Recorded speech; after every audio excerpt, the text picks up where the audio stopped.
Just a quick video installation on the Black Mamba. We're gonna install our rear axle covers. Got them right here. Just basically 3 pieces. Easy to use, no tools required.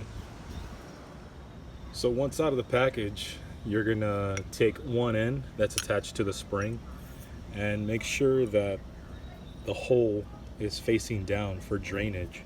So once you put it in the hollow axle, you're gonna feed the wire, or I should say the spring, through, and then pull it. Once you feed it through, you wanna grab it. Same thing with this side. Make sure the hole's at the bottom for the drainage, and you're gonna attach it to the other side. Just hook it on. Once you have enough tension, let it go, and it just kind of goes into its place. So there you go.